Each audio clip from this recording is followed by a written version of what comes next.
A lot right now in the US Congress. One way lawmakers propose to pay for the $1 trillion infrastructure bill the Senate approved Tuesday is by imposing tax reporting requirements for cryptocurrency brokers, the way stockbrokers report their customers' sales to the IRS. It could open the way for tighter regulation of cryptocurrency, something the Biden administration is moving toward as it also pushes for tax compliance. The plan could raise about $28 billion in revenue over 10 years, congressional accountants estimate. The $28 billion could get stretched very quickly. Take bridges, for example. It would cost an estimated $25.6 billion to replace all the bridges in the country that are classified as structurally deficient, according to the Federal Highway Administration.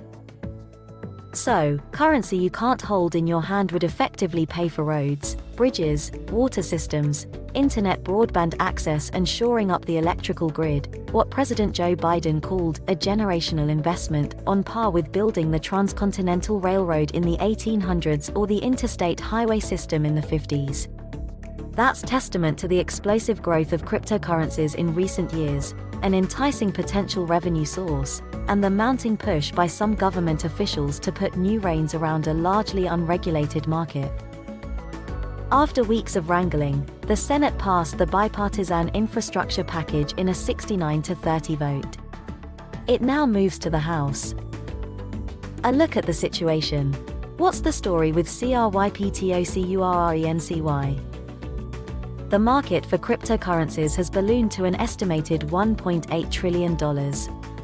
They are basically lines of computer code that are digitally signed each time they travel from one holder to the next. Not tied to banks or governments, they allow users to spend or receive money anonymously. That appeals to libertarians, off-the-grid types and risk-taking millennials who believe the financial system is rigged.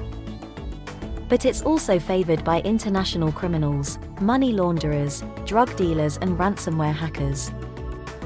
The most widely traded cryptocurrency is Bitcoin, now worth around $45,000 each, down from a high in April of about $64,800. It's notoriously volatile, in some instances spiking or plunging on public pronouncements by Elon Musk, the provocative Tesla Incorporated CEO. Some businesses now accept Bitcoin as payment.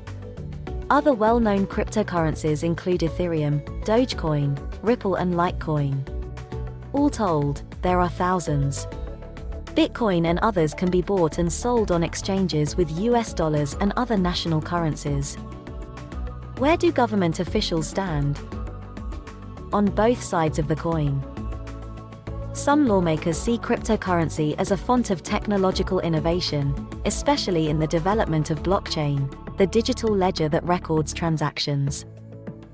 Top US regulators, on the other hand, are flashing danger signs. Gary Gensler, the chairman of the Securities and Exchange Commission appointed by Biden, said last week that investors need more protection in the cryptocurrency market, which he called rife with fraud, scams and abuse, and like the Wild West. While the SEC has won dozens of cases against crypto fraudsters, Gensler said the agency needs more authority from Congress, and more funding, to regulate the market. The Federal Reserve, meanwhile, is considering developing its own digital currency pegged to the US dollar. A so-called digital dollar could enable faster payments among banks, consumers and businesses.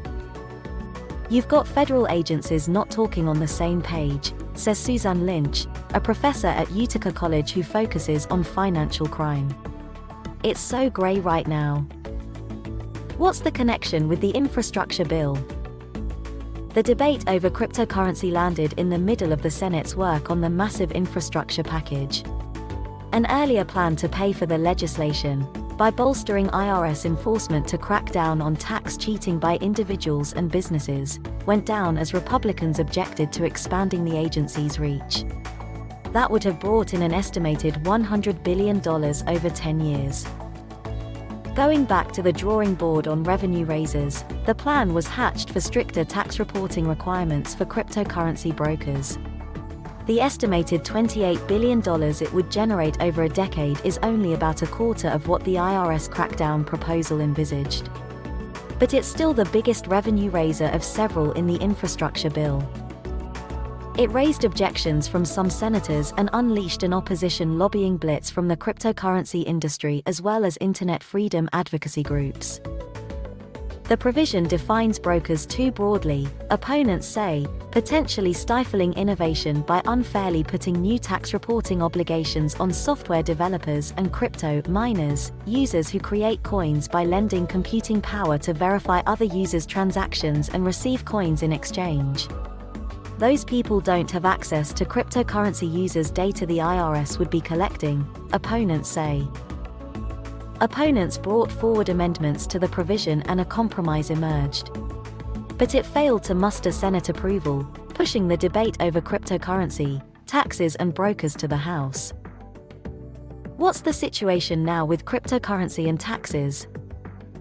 Some cryptocurrency brokers already report transactions to the IRS, though most don't, experts say.